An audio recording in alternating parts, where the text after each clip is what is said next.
White, assisted by Bimbo and Coco.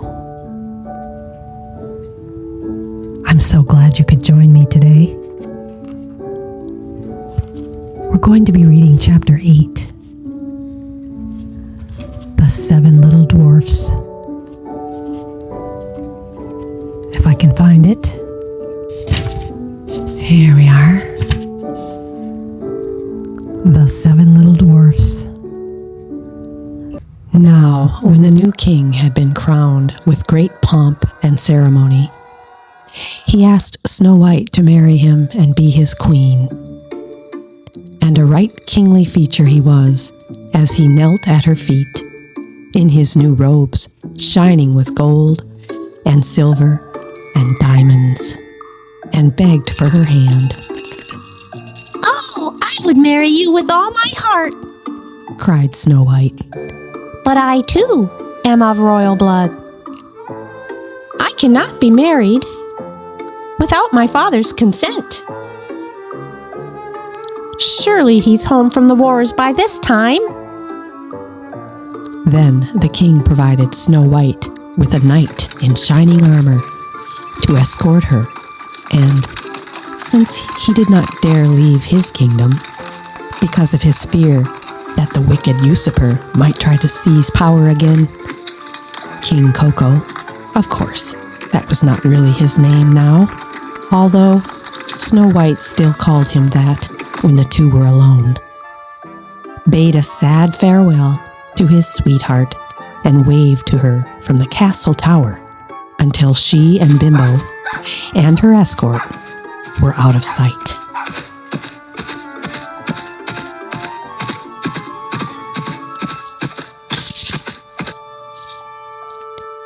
Now, when Snow White's stepmother saw her return home in such state, she frothed at the mouth with fury.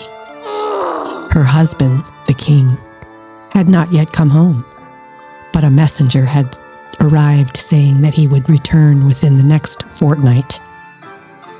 So, the queen decided that she would get rid of Snow White while there was still yet time. So she sent for a huntsman and said, "Take the child out into the woods, so I may set my eyes on her no more. You must put her to death, and bring her heart for a token."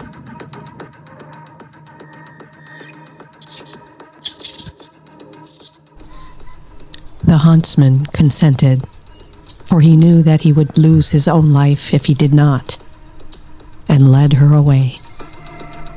But when he drew his cutlass to pierce Snow White's innocent heart, she began to weep and say, "Oh, dear huntsman, do not take my life. I will go away into the wild wood and never come home again." And as she was so lovely, the huntsman had pity on her and said, "Away with you then, poor child." He thought the wild animals would be sure to devour her, and it was as if a stone had been rolled away from his heart when he did not have to put her to death. Just at that moment, a young wild boar came running by. So he caught and killed it, and taking out its heart, he took it to the queen for a token. And it was salted and cooked, and the wicked woman ate it up, thinking that there was an end of Snow White. Now, when the poor girl found herself quite alone in the wild woods, she felt full of terror, even of the very leaves on the trees, and she did not know what to do for fright. Then, she thought of the robber's house, where she had stayed with the Brenman town musicians. But she could not find it, and the night got darker and darker. And she thought of the house of the little men who had given her the strawberries. But she could not find it, and the night grew blacker and stormier, and the trees themselves seemed to reach out long, skinny arms to seize her. Then she began to run over the sharp stones and through the thorn bushes, and the wild beasts after her, but they did her no harm. She ran as long as her feet would carry her, and when midnight came, she stumbled upon a little house, and she crept inside to rest. Everything there was small, but as pretty and clean as possible. There stood the little table ready laid and covered with a white cloth, and 7 little plates, and 7 knives and forks, and drinking cups. By the wall stood 7 little beds, side by side, covered with clean white quilts. Snow White, being very hungry and thirsty, ate from each plate a little porridge and bread, and drank out of each little cup a sip of wine, so as not to finish up one portion alone. After that, she felt so tired that she lay down on one of the beds, but it did not seem to suit her. One was too long, another too short. But at last, the 7th was quite right, and so she laid down upon it and fell asleep. An hour later, the masters of the house came home. They were 7 dwarfs, whose occupation was to dig underground among the mountains.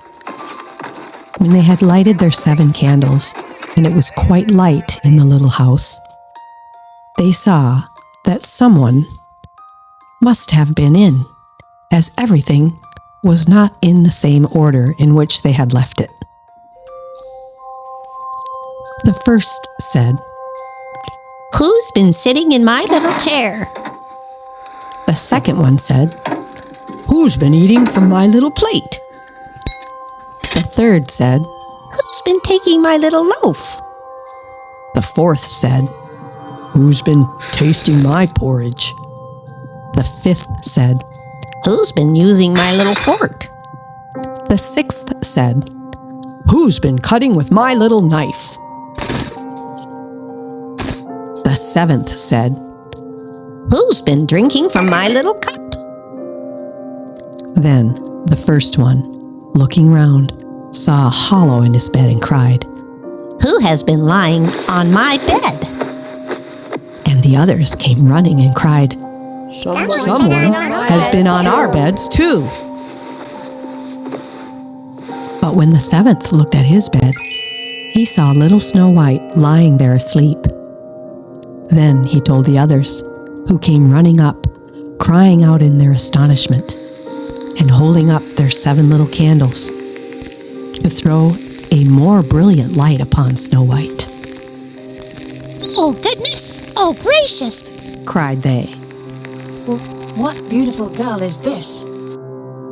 and were so full of joy to see her that they did not wake her, but let her sleep on. And the 7th dwarf slept with his comrades an hour at a time with each until the night had passed.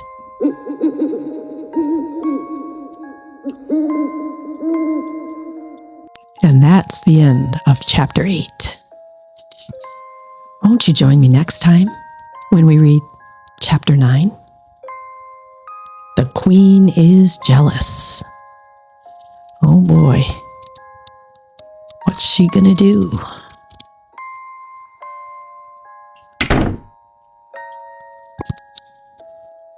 Come back next time and find out.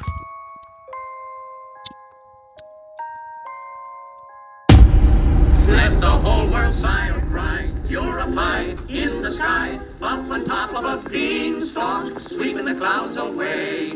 Be like little Bimbo, a fighter who'll always win. Take it just like Betty right on the chin. and Boop-oop-a-doop. shout right out to everyone, find your place. Made of pen and ink, she can win you with a wing.